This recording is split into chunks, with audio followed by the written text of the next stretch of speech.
What up, AOK Mafia? It's your boy Artofkickz, it just like that. We back with another one. Did I screw you up? Did I screw some of y'all up with that little, before the intro? My bad. I didn't even know that was coming myself. But anyway, we got a video here today, and this, I think this is going to be fascinating. This is titled Florida Man. It's always some dang on Florida folks, man. Florida's a strange place, man. It's just, they got a different type of energy field out there or something. Florida man shoots, kills father of underage girl he was dating. Sheriff full press conference. Y'all ready for this? I'm not. But we gonna check it out. Let's go. Let me introduce you to Raul Rodriguez and take you back to about January the 20th of this year. The sheriff's office received an investigation tip out of Orlando that there was a 16 or 17-year-old girl that was possibly engaged in consensual sexual conduct with Raul. An investigation began. What we learned is between September of last year and December of last year, a 16-year-old girl who then turned 17 was having a relationship with Raul, who was 31. Of course, that's against the law. So we began an intensive investigation, only to have the 17-year-old victim and the mother refuse to cooperate. We made at least 5 contacts between the mother and the child to try to get them to cooperate in the investigation of where Raul was the suspect. Okay. The victim, the 16 and 17-year-old child, met Raul through her dad because Raul was the dope dealer to her dad. It was alleged as part of the investigation that not only was she having consensual sex with Raul, but he was providing drugs to her as well as to her father. As time went on, look, I'm trying to wrap my head around the thought and idea that the mother would be against the police officers conducting their investigation on Raul. I'm trying to wrap my head around it, trying to think, why is that? So looking at this, clearly he's Hispanic. I would think that the girl and her father, her family, all are Hispanic as well. In the Spanish culture, they have a thing called the quinceañera. After 15 years old, the girls are considered adults. Now, obviously, the rules apply a bit differently when you're in America. America is that's frowned upon. The girl is not yet an adult until she's 18. So maybe that's why they allowed it. That's why the mom was like, hey, no, we don't want to help you. We don't want to help you. And obviously the girl, she thinks, oh, she's grown, so she can deal with whoever she wants of any age that she wants. But it takes me back to high school.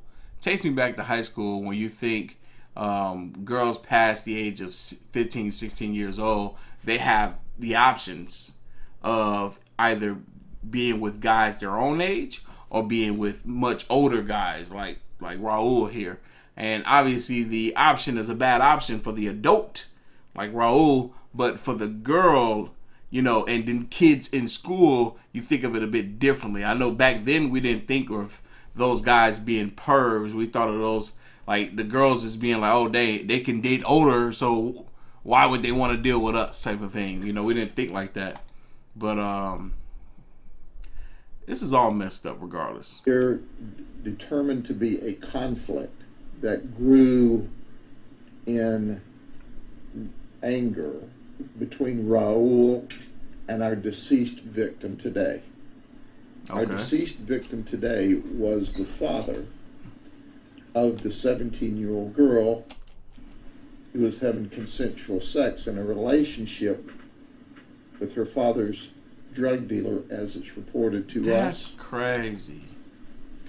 So now let's get just before 6 a.m. this morning. That's insane. I gotta hold on. I gotta pause right quick.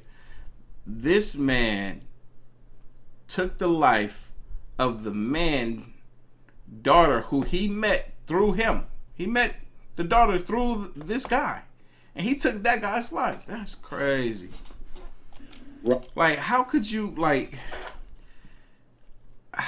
think that the daughter would still want to be with you after you offed her dad, unless she's messed up and asked you to do something like that? Raul, who lives 2 streets over, walked into the home and into the bedroom where our victim was laying, holding what's reported to be a sawed-off 20-gauge shotgun.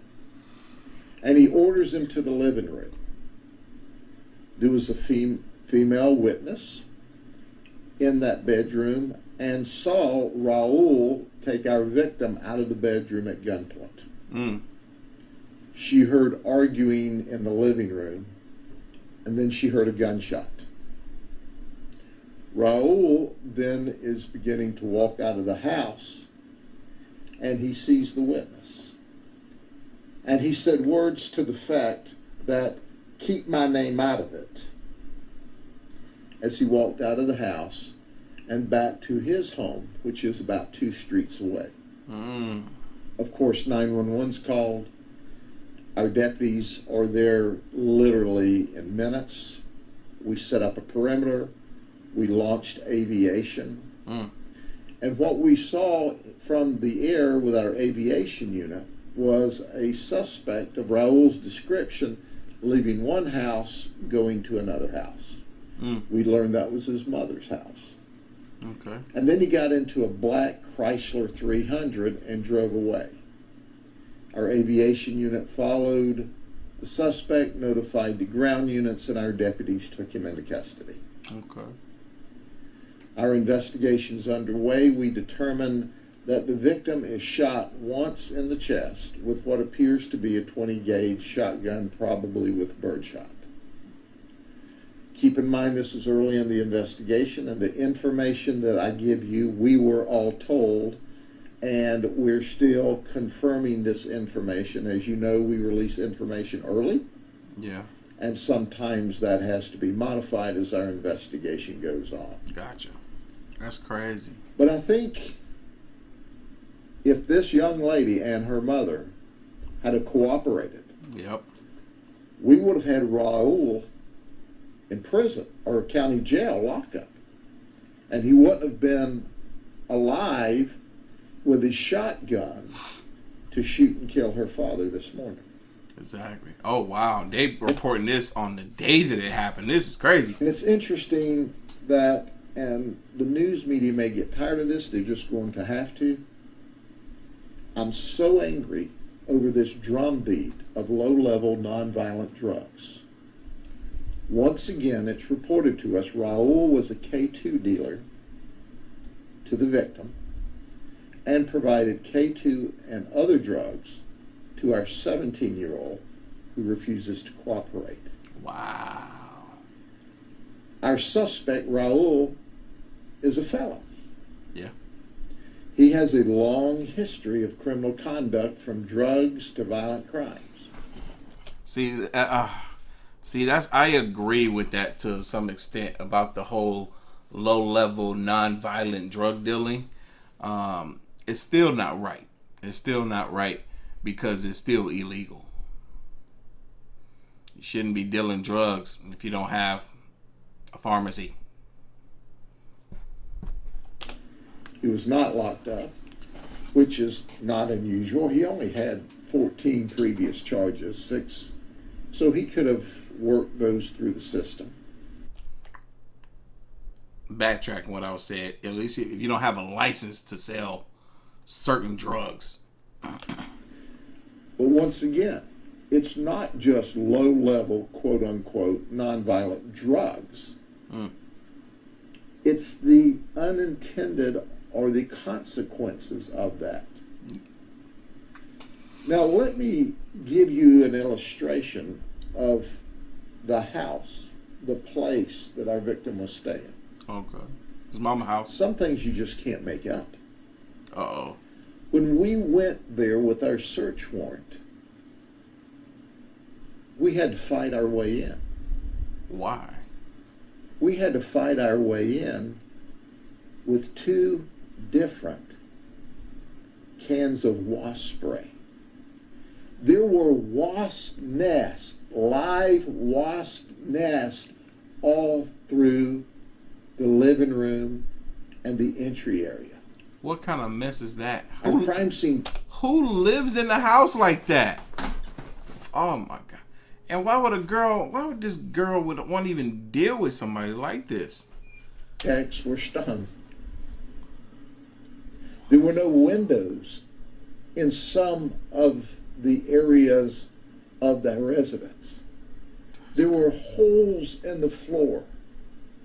There were stacks of garbage in this residence where our victim was shot down in cold blood as a result of first-degree murder by Raul. Bum. He was dangerous. He was violent. He was a drug dealer. He did what he wanted. And he fought and argued with our victim. And that morning, this morning, which is Friday, he goes into the house at gunpoint, takes him out of the bedroom, and summarily executes him in the living room with a wasp as witnesses. Multiples of wasps. It was one of the most amazing crime scenes I've seen in a long time. That's crazy. Sheriff, there's a lot to break down here. Do we know why he executed the victim's father? What was that dispute over? We don't know. We're so early into the investigation. Keep in mind, the shooting happened just before 6 this morning. We're releasing to you the best information we have at this early stage of the investigation, which is what we always do. We hope we can figure those details out later and provide them to you. Wow. You obviously have a man in custody who has been arrested many, many times before, but it sounds like, and you just said it, this is early in the investigation, but it sounds like there might be more charges here, perhaps even against the 17-year-old's mother for culpable negligence or childhood neglect. Well, we're praying that as a result of this horrible event, that maybe the 17-year-old's mom and the 17-year-old will say, gosh, if we'd have cooperated in January, he would be alive. So at least let's cooperate now so we can add more charges. But as you well know, when someone's 17, they say it's consensual. They don't cooperate. Their mom doesn't cooperate. They won't call you back. They won't come to meetings. It's very difficult to get a case like that even into the criminal justice system. Crazy. If it were possible, we would have locked him up then. Sounds like you could make a case of childhood neglect just based on the condition of the home. The investigation's still underway. The 17-year-old was not living in this particular location. She living in a house across the way. But this has more twists and turns than a bucket of snakes. I know that you've seen more cases than you and I both care to count of drug abuse and people who fall down that rabbit hole. Are the conditions at the home, in your opinion, because of that, they had just given up? Usually what happens, as a blanket statement, their drugs become more important than their wife, their family, their children, their health, their hygiene. They put drugs in front of everything. This place was unbelievable. When you go in this mobile home, and you find big gaping holes in the floor, no glass in the windows, wasp nests growing throughout the living and kitchen area. And you find grass and flowers growing out of and from the roof of this place. It is unbelievable. You would look at that, absent people being there, and say that place is totally uninhabitable. And people were living in there. That's crazy. And he walks boldly into this home that's not his with the shotgun, brings the victim out of the bedroom at gunpoint. They argue, and he executes him, shoots him in the chest, almost point blank, with what we believe to be a 20 gauge shotgun. Thank you, sure. Insane. Absolutely insane, man. I swear, people. Oh my God, you would think that we don't live in a more advanced technical era where people would have more common sense. Like, keep your house clean. Do right by your neighbors. Treat your neighbors as if you would want to be treated. What? Heck, he probably would accept that same sort of treatment. Which is why he was willing to do what he did. Look, I mean, this dude was sick on so many different levels. For one, he's dealing drugs. For two, he's dealing with an underage girl. Of course he has issues. Of course. I feel bad. I feel bad for the girl or mom. They done lost their dad and husband. But at the same time, they had the power to prevent that from happening. But they're too prideful. Oh, we don't talk to the cops. We don't talk to the cops. Cops are no good.